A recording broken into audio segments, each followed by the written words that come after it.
आज हम बात करने वाले हैं अरस्तू के बारे में। अरस्तू जिनका जन्म स्टेगिरा के मैसेडोनिया राज्य में होता है और बाद में ये प्लेटो के द्वारा स्थापित अकेडमी में अध्ययन करते हैं और बाद में अध्यापन भी करवाते हैं। सिकंदर के भी गुरु थे ये। और जब सिकंदर ने एथेंस पर आक्रमण किया तो एथेंस वासियों ने उनके गुरु यानी कि अरस्तू का भी विरोध किया। फलस्वरूप उन्होंने ये वाक्य कहा था, ये परीक्षा में आ चुका है। मैक्सी प्रथम राजनीतिक वैज्ञानिक कहता है अरस्तू को, जबकि मैक्सी ने प्लेटो को प्रथम यूटोपियन कहा था। अरस्तु तुलनात्मक राजनीतिक सिद्धांत के पिता भी कहे जाते हैं। 158 देशों के संविधानों का इन्होंने वर्गीकरण किया था। नागरिक समाज के भी पिता इनको कहा जाता है। इनकी पुस्तक जो है पॉलिटिक्स 8 भागों में विभाजित है। पहले भाग में दास अवस्था का वर्णन किया गया है। 7वें और 8वें में आदर्श राज्य के बारे में बताया गया है। द कॉन्स्टिट्यूशन बुक में 158 देशों के संविधानों का वर्गीकरण किया गया है। उसमें से मुख्यतः एथेंस का है। एथिक्स जो बुक है निकोमेनियन इनके पुत्र के नाम से ही है। इसमें मानव की आत्मा के बारे में वर्णन किया गया है। आगे हम बात करें तो अरस्तु राजनीतिक विज्ञान को मास्टर साइंस कहते हैं। इनकी शिक्षण संस्थान का नाम लाइसियम था। ल्यूकियोन भी उसको कहा गया है। और इसके अध्यक्ष जो है वो XEN से उनका नाम शुरू होता है। मुख्यतः विषय प्राणीशास्त्र और इतिहास थे। इनका विवाह पाइथियास से हुआ था। और कुछ शब्दावली है जैसे कि सोफिया, बौद्धिक सैद्धांतिक विवेक इसका अर्थ होता है। फ्रोनेसिस इसका तात्पर्य व्यवहारिक विवेक होता है। ये आगमन पद्धति का अनुसरण करते हैं जिसका तात्पर्य है विशेष से सामान्य, जबकि प्लेटो निगमनात्मक के समर्थक है। अरस्तु की पद्धतियाँ ऐतिहासिक थी, विश्लेषणात्मक थी, अवलोकन पर आधारित थी, स्वदेशीयता भी थी। आत्मा को ये फोरम कहते हैं, जबकि प्लेटो जो है वो आइडिया कहता है। अब इनकी पुस्तक जो द पॉलिटिक्स है उसकी प्रथम पंक्ति यही है कि राज्य जो है वो कल्याण के लिए संगठित हुआ है और सामूहिक जो निर्णय है वो बुद्धि के शासन से बेहतर है। यानी कि जनता की इसने महत्वता को बताया है। कानून जो है वो लागू तो विशेषज्ञ करेंगे, बनाएगी जनता। मिश्रित संविधान का ये समर्थन करते हैं। उदार यथास्थितिवादी भी इनको कहा जाता है। साध्यों का श्रेणीतंत्र यानी कि राजनीतिक विज्ञान सभी सब्जेक्ट में सर्वोच्च है। इनकी कुछ और शब्दावलियाँ हैं जैसे कि इक्लेशिया जो कि यूनानी सभी साथ बैठते थे, इक्लेशिया। जून पॉलिटिकोन व्यक्ति राजनीतिक प्राणी है। यूडेमोनिया प्रसन्नता। इन्होंने 4 प्रकार से एक वर्गीकरण किया है। जैसे भौतिक को इन्होंने पदार्थ में रखा है, निमित्त जो गति उत्पन्न करता है, औपचारिक जो सार है, अंतिम जो है वो लक्ष्य है। आगे हम बात करते हैं युद्ध के बारे में। युद्ध शांति के लिए किए जाते हैं। काम जो है वो आराम के लिए है और काम का ध्येय भी अवकाश है। अवकाश काम से बेहतर है। और परिवार के बारे में अरस्तु का मानना है कि असमानता का समूह है परिवार, जबकि राज्य में समानता है। पारिवारिक संपत्ति 2 प्रकार की होती है, एक संजीव और एक निर्जीव। सजीव में दास पशु, निर्जीव में मकान खेत आदि। दासता पर अरस्तु के विचार ध्यान देने वाले हैं। दासता को वह प्राकृतिक बताता है, यानी कि प्रकृति जन्य है दासता, और अस्थायी भी है। जब मशीनें आ जाएगी तो दास आज़ाद भी हो सकता है। इसके इन विचारों को रास एक विद्वान है, उन्होंने क्रांतिजन्य भी कहा है। दासता 2 प्रकार की बताई गई है, स्वाभाविक और वैधानिक। स्वाभाविक जो अकुशल है, वैधानिक जो युद्धबंदी है उनको। जेनोफेन कहता है कि विजेताओं पर अधिकार। इस बात पर जेनोफेन कमिटमेंट करता है। नैतिक रूप से अरस्तु दासता का 2 प्रकार से समर्थन करता है। नैतिक रूप से तो दास में सद्गुण आता है, मालिकों को अवकाश मिलता है। भौतिक रूप से उत्पादन में सहायक भी होते हैं दास। अब बात करते हैं नागरिकता के बारे में। नागरिकता के लिए उन्होंने पोलिटाई शब्द प्रयुक्त किया है, जिसके आधार ये नहीं है। अगर कोई मूल निवास, जन्म स्थान या कानूनी अधिकार रखता है तो ये नागरिकता के आधार नहीं है। आधार होंगे सक्रिय भागीदारी होनी चाहिए, अवकाश होना चाहिए, दास होना चाहिए, संपत्ति होनी चाहिए, तार्किकता, बुद्धिमत्ता भी होना चाहिए। आधार ये हैं, अगर कोई इन आधारों पे नागरिकता का अधिकार रखता है तो वो खारिज कर दिया जाएगा जब तक कि ये मापदंड पूरे नहीं होंगे। और किन किन को नागरिकता नहीं मिलेगी, तो विदेशी, दासी, शिल्पी, बच्चे, बूढ़े और स्त्रियां, इनको नागरिकता से वंचित किया गया है। हीटर जो महोदय हैं वो हिस्सेदारी, मित्रता कमिट करते हैं नागरिकता के ऊपर। आगे हम बात करते हैं, इन्होंने 3 प्रकार के ज्ञान की बात की है। एक सैद्धांतिक ज्ञान होता है जिनको थ्योरिया कहा गया है, जिसमें 3 प्रकार के ज्ञान आते हैं, धर्म, गणित और भौतिक। दूसरी प्रकार का ज्ञान उत्पादक है, मेकिंग, पोइसिस, लोगो, इथोस, पथोस यूनानी शब्द है, जिसमें अलंकार, कविता, ड्रामा आदि आते हैं। सबसे सर्वोच्च जो विज्ञान है वो अरस्तु की नज़रों में डूइंग प्रैक्सिस है, व्यवहारिक, जिसमें राजनीति, अर्थशास्त्र, नीतिशास्त्र भी आते हैं। और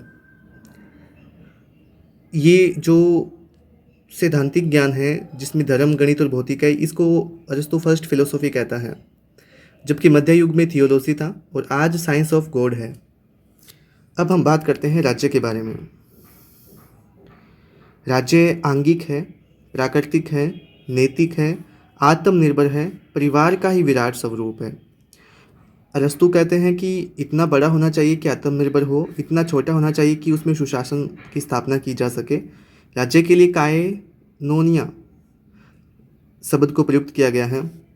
राज्य अंतिम है, पूर्ण है, सर्वोच्च समुदाय है। राज्य को एसोसिएशन ऑफ एसोसिएशन भी कहा गया है, सुप्रीम एसोसिएशन भी कहा गया है। इसका लक्ष्य नागरिकों को नैतिक पूर्णता प्रदान करना है। और राज्य का अस्तित्व जो है वो जीवन के लिए है, और ये बना हुआ इसलिए है क्योंकि अच्छा जीवन यही देगा। अब बात करते हैं कि ऐतिहासिक रूप से व्यक्ति पहले है राज्य से। इसके अलावा और कोई भी शब्द आता है जैसे उद्देश्य, जैविक, मनोविज्ञान, तार्किक, इन सभी की दृष्टि से राज्य पहले है, जबकि ऐतिहासिक रूप से व्यक्ति पहले है। आप ये याद कर लीजिए, बाकी जो भी आएगा उसमें राज्य पहले आएगा। 6 प्रकार के वर्गों की बात करता है अरस्तु, जबकि प्लेटो 3 प्रकार के वर्गों की बात करता है।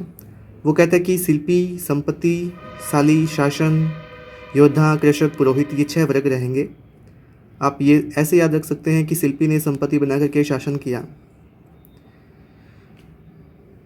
व्यक्ति का उद्देश्य खुशी है और राज्य का जो ध्येय है वह मनुष्य को सद्गुणी बनाना है। राज्य आत्मनिर्भरता की ओर जाएगा, दोनों के हित अविभाज्य है। अरस्तु सोफिस्ट को जो है उनको पिंजरा कहते हैं, और अरस्तु जो है राज्य एक तरह से नीड़ की भांति है। अब हम बात करते हैं अरस्तु के अन्य विचारों पे। विधि का शासन सर्वप्रथम इन्होंने ही कहा था, संविधानवाद का पिता भी इसीलिए इनको कहा जाता है। विधि के शासन जो है वो ईश्वर और तर्क बुद्धि का शासन है। कानून आवेगहीन विवेक है। मनुष्य का शासन पशु की भांति होता है, जबकि तर्क बुद्धि और विधि का शासन इन्होंने महत्व दिया है। संपत्ति को 4 भागों में इन्होंने विभाजित किया है, लेकिन इन्होंने जो माना है वह ये है कि व्यक्तिगत अधिकार होना चाहिए संपत्ति पर और सार्वजनिक प्रयोग होना चाहिए। इन्होंने एग्जाम्पल दिया है कि अधिक भारी अगर हथौड़ा होगा तो उससे गलतियां होने की संभावना ज़्यादा होगी। तो व्यक्ति का संपत्ति पे अधिकार होगा। मान लीजिए कोई भूमि पर एक किसान का अधिकार होगा, लेकिन उसके द्वारा जो भी उत्पादित की गई खाद्यान्न है उसका उपभोग सार्वजनिक हित के लिए किया जाएगा। अब हम बात करते हैं अरस्तु के संविधानों के वर्गीकरण के बारे में, जो कि सबसे महत्वपूर्ण है। इन्होंने शासकों की संख्या और उसके उद्देश्य के आधार पर संविधान का वर्गीकरण किया है। ये ही इन्होंने प्लेटो का ही अनुसरण किया है। तो प्लेटो के बारे में भी मैंने अलग से नहीं लिखा है, तो ये ही प्लेटो वर्गीकरण करता है और ये ही अरस्तु करता है। अंतर इतना है कि अरस्तु शासकों की संख्या और उद्देश्य, ये 2 टर्म यूज़ करता है, इनके आधार पर वर्गीकरण करता है, जबकि प्लेटो लो और अनलो यानी कि विधि के शासन के द्वारा या विधि के शासन के द्वारा नहीं में यही टर्म यूज़ करता है। तो सबसे पहले राजतंत्र आता है। राजतंत्र जो कि अच्छा शासन है, लेकिन उसके बाद फिर वो विकृत में बदल जाता है।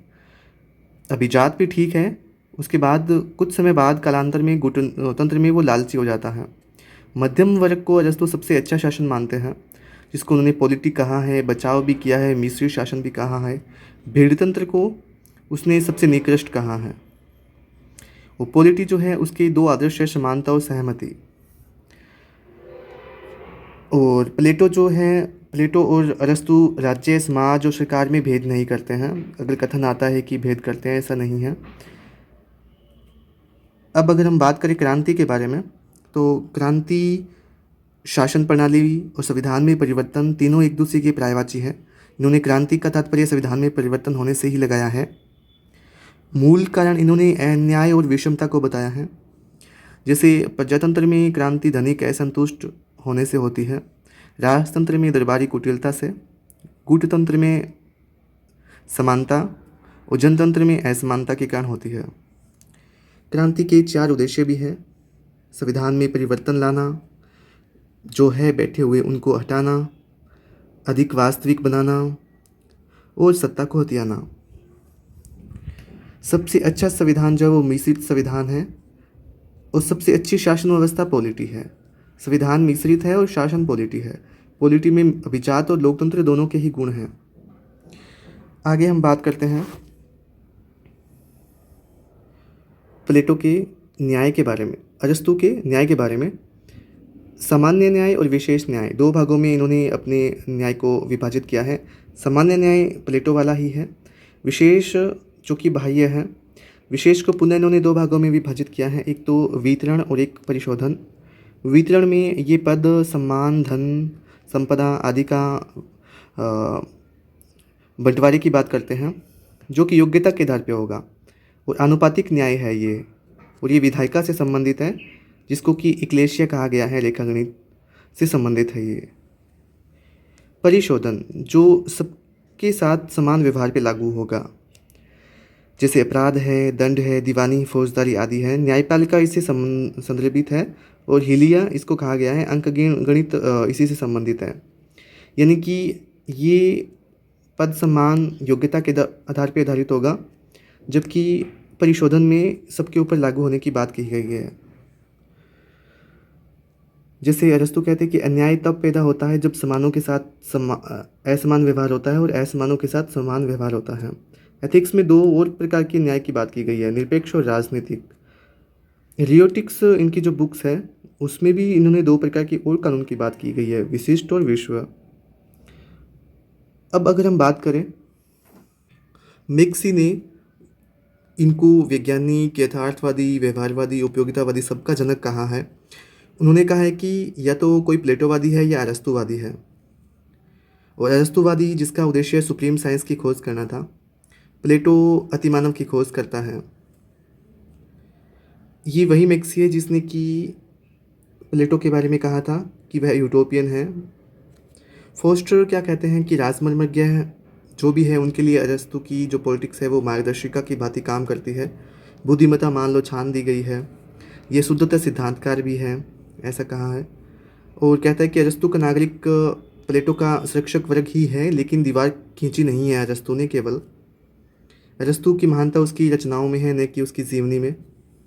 डनिंग जो कि प्लेटो को रोमांस कहता है, रिपब्लिक को, वहीं यहाँ पर वो कहता है कि प्लेटो कल्पना पे है, अरस्तु तथ्यों पे है। अंतर इनकी शैली का है। सर्वश्रेष्ठ महत्व राजनीति को स्वतंत्र विषय बनाने के लिए है अरस्तु का। सेबाइन क्या कहता है, सेबाइन संबंध का साथी है। फ्रेडरिक पोलक कहता है कि राजनीति का आचार के मध्य पृथकता का प्रवर्तक है। केनी पॉलिटी को बहुत ही पिछड़ी हुई और बेमेल कृति बताता है, और सिकंदर के गुरु होने के कारण सिकंदर के द्वारा जो गतिविधियाँ की गई उनका विरोध नहीं किया गया अरस्तु के द्वारा, तो उसका आलोचना की गई है केनी के द्वारा। जेलर कहता है कि पॉलिटी विरासत के रूप में सबसे बहुमूल्य निधि है। सिंक्लेयर कहता है कि जहाँ प्लेटो ने छोड़ा था वहीं अरस्तु ने शुरू कर दिया। सेबाइन कहता है कि सदैव प्लेटो का दूसरा अच्छा राज्य है, राज्य के आदर्शों पे न कि आदर्श राज्य पर है। जन हिस्सेदारी स्वीकार की है, संवैधानिक शासन रियायत नहीं है। स्वच्छ बुद्धि का रोमांस जिस पर कोई प्रतिबंध नहीं है। ये सेबाइन के द्वारा कहे गए हैं। सामान्य हित को अरस्तु शासित पुकारता है और प्लेटो कानून प्रिय। मैक्लिवन भ्रमपूर्ण कृति कहता है पॉलिटी को। वो क्रांति को कानूनी नहीं बल्कि राजनीतिक परिवर्तन मानता है। बर्लिन कहता है कि प्लेटो जंगली चूहा है और अरस्तु लोमड़ी है। विल डूरा कहता है कि गधा का बच्चा माँ को लात मार देता है। प्लेटो से अरस्तु ने चीज़ें ली और फिर उसको छोड़ दिया, जैसे कि बूट्स सीजर से प्यार रोम से उससे भी ज़्यादा करता है। अरस्तु प्लेटो से बहुत कुछ लिया लेकिन उससे ज़्यादा सत्य से वह प्रेम करता था। बारकर जो है वो नागरिकता को शेयर होल्डर कहता है और मैकियावेली की प्रिंस की टिप्पणी मात्र कहता है और कहता है कि मात्र प्लेटो के सेकंड राज्य का अनुसरण है। अरस्तु वैज्ञानिक दृष्टिकोण पारिवारिक पृष्ठभूमि से मिलता है और बारकर का मानना है कि न्याय का शब्द साधुता के लिए प्रयोग किया है अरस्तु ने। प्लूटोरक कहता है कि सिकंदर के मस्तिष्क का शिल्पी था अरस्तु। कैटलिन कहता है कि बहुत कम ऐसी बुक्स है जिसका इतना अधिक प्रभाव पड़ा। श्रवणिम मध्यम देवदूत कहता है। दांते इनको बुद्धिमानों के गुरु की संज्ञा देता है। मैकिटायर शिकायत के साथ होब्स की बात करता है।